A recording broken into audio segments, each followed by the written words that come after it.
প্রিয় ভিউয়ার্স, আসসালামু আলাইকুম। আশা করছি আপনারা আল্লাহর রহমতে ভালো আছেন। তো অনেক দিন পর আপনাদের মাঝে ভিডিও নিয়ে এসেছি। যারা আলু দিয়ে ইনস্ট্যান্ট চিপস বানাতে চান তাদের জন্যই এই ভিডিওটি। তো এই ভিডিওটি খুবই আকর্ষণীয় হতে যাচ্ছে।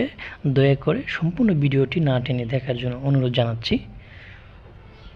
আমাদের ছোট ছোট ছেলেমেয়েরা এই চিপসগুলো খেতে খুবই পছন্দ করে। পটেটো চিপস বাজারে পাওয়া যায় 10 টাকা, 20 টাকা করে, 15 টাকা করে এরকম থাকে অ্যাভেলেবল। বাট এটা হচ্ছে আমাদের বাচ্চাদের জন্য খুবই ঝুঁকিপূর্ণ, স্বাস্থ্যের জন্য খুবই ঝুঁকি।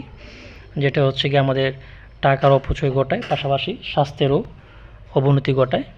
অনেক ক্ষেত্রে তার পেটের অনেক ঝামেলা সৃষ্টি ঘটায়। তো আমরা যদি বাড়িতেই নিজেরাই তৈরি করতে পারি, এটা হচ্ছে গিয়ে খুবই আর্থিকভাবেও একটা আমাকে সাশ্রয়ী দিবে, পাশাপাশি হচ্ছে গিয়ে বাচ্চারা খেতে খুবই আনন্দ পাবে এবং বাজারে যাইতে হবে না তার জন্যে। তো আমরা যদি খুবই সহজেই চিপস বানাতে চাই, জাস্ট আপনার কী কী উপকরণ লাগতে পারে, জাস্ট আপনার 1-2টা আলু লাগবে, একটা গ্রেডার মেশিন লাগবে, এইটুকুই। আর তেল দিয়ে ভাজবেন এই। তো ভিডিওতে আপনারা দেখতে পেয়েছেন, প্রথমে আলুটাকে আমরা ছিলাই নিয়েছি। তো ছিলানোর পর আমরা এই গ্রেডার মেশিন দিয়ে স্লাইস করতে হবে জাস্ট চিপসের মতো।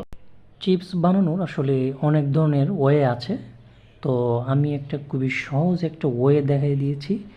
আপনারা যদি এর থেকেও আরও ভালো একটা ওয়ে জানতে চান, যেটা একটু সময় বেশি লাগবে, কমেন্টে অবশ্যই জানাবেন, আমি অবশ্যই শেয়ার করব তার জন্যে।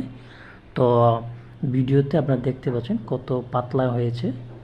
তো একটু মোটা হলেও কোনো ঝামেলা নেই, একটু হয়তো বা ফ্রাই করতে একটু টাইম একটু বেশি লাগবে, কোনো সমস্যা নেই। তো আমার মোটামুটি স্লাইস করা হয়ে গেছে, দেখতেই পাচ্ছেন খুবই সুন্দর। আমি কিন্তু কোনো ধরনের পানি ব্যবহার করিনি এই ক্ষেত্রে। পানি দিয়ে ধুইলে ভালো হয়, কিন্তু সেক্ষেত্রে আবার শুকাইতে হয়। শুকাইতে হবে বলতে জাস্ট ফ্যানের বাতাসে শুকাইতে হবে। আচ্ছা, এই ক্ষেত্রে আমরা এখন দেখছেন যে একটা ফ্যানে তেলের মধ্যে, ফুটন্ত তেলে আমরা একটা একটা করে দিচ্ছি। একটু খেয়াল রাখতে হবে, যখন ভাজবো অবশ্যই একটা একটা করে দিতে হবে। দুইটা জট বেঁধে আছে এরকম চিপস একসাথে দিব না, জাস্ট একটা একটা আলাদা আলাদাভাবে দিয়ে দিব। এক্ষেত্রে আপনি অনেক বেশি দিতে পারবেন, একটার উপরে আরেকটা তেলের মধ্যে যদি উঠে যায় সেক্ষেত্রে কোনো সমস্যা হবে না, অনেকগুলো একসাথে দিতে পারবেন। তো এভাবে আমরা খুব সাবধানতার সাথে উল্টে পাল্টে ভাজতে হবে। তবে একটু খেয়াল রাখতে হবে যাতে একটা সাইড বেশি ফ্রাই হয়ে না যায়, অর্থাৎ এই ক্ষেত্রে টেস্টের একটু পরিবর্তন চলে আসতে পারে। তো এই জন্য আমার যে চুলার যে আঁচটা অবশ্যই মিডিয়াম থেকে একটু লোতে রাখবো। এক্ষেত্রে একটু সময় বেশি লাগলেও আমার প্রত্যেকটা চিপসই পুঙ্খানুপুঙ্খানুভাবে সঠিকভাবে ভাজা হবে, খুবই ক্রিস্পি হবে এবং দেখতেও খুবই আকর্ষণীয় হবে, যেটা আপনারা ভিডিওতে দেখতে পাচ্ছেন খুবই সুন্দরভাবে ভাজা হচ্ছে কিন্তু। তো আমাদের বাচ্চারা কিন্তু আসলে এই চিপসগুলা আসলে খুবই খেতে পছন্দ করে, এবং আসলে আমরা যদি বাড়িতে এটা হাইজিনিক ওয়ে মেনটেন করে আমরা এটা যদি বাচ্চাদের খাওয়াইতে পারি, তারাও খুশি থাকলো। হ্যাঁ, আমরা ইচ্ছা করলে বড়রাও কিন্তু খেতে পারে। আপনি যদি কোনো মেহমান আসলো, আপনার যদি এগুলো সংরক্ষণে অনেকগুলা থেকে থাকে, তখন কিন্তু আপনি ইনস্ট্যান্ট হালকা একটু সময় দিলে আপনি ভেজে আপনি মেহমানদের খাওয়াইতেও পারবেন।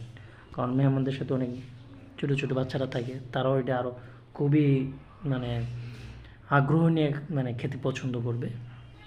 তো দেখতেই পাচ্ছেন এটা হাতে একটা নিয়ে আমি একটু ভাঙ্গার একটু সাউন্ড দেখেন কি ক্রিস্পি হয়েছে, খুবই মুসমুসে হয়েছে। আশা করছি আপনাদের বেশি সময় লাগবে না। ভিডিওতে হয়তো বা 4-5 মিনিট আপনার অপচয় হয়েছে, কিন্তু আপনার এটা বেশি সময় লাগবে না ভাজতে। তো প্রথমে এটা আসলে পরিবেশন করার আগে আমি একটা ছোট বাটিতে নিলাম, এবং আমার কাছে মশলা, ম্যাগি মশলা যেটা, ওইটা হয়তো আমার কাছে ছিল না, তার জন্য আমি নুডলসের একটা মশলা দিয়েছি। তার সাথে হচ্ছে গিয়ে আমি বিট লবণ কিছু মিশিয়ে দিয়েছি।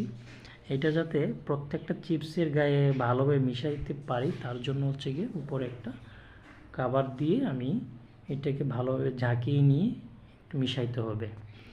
তো আশা করছি আমার এই ভিডিওটা আপনাদের খুবই কাজে আসবে। আপনি একবার বাড়িতে করে দেখুন, বাচ্চারা খুবই মজা পাবে এবং কখনোই বলবে না বাজার থেকে কিনে দিতে। আপনি এটা একবার ট্রাই করুন বাসায়। এরকম ভিডিও পেতে আমাদের পাশে থাকবেন। সবাইকে অসংখ্য ধন্যবাদ। ভালো থাকবেন। আল্লাহ হাফেজ।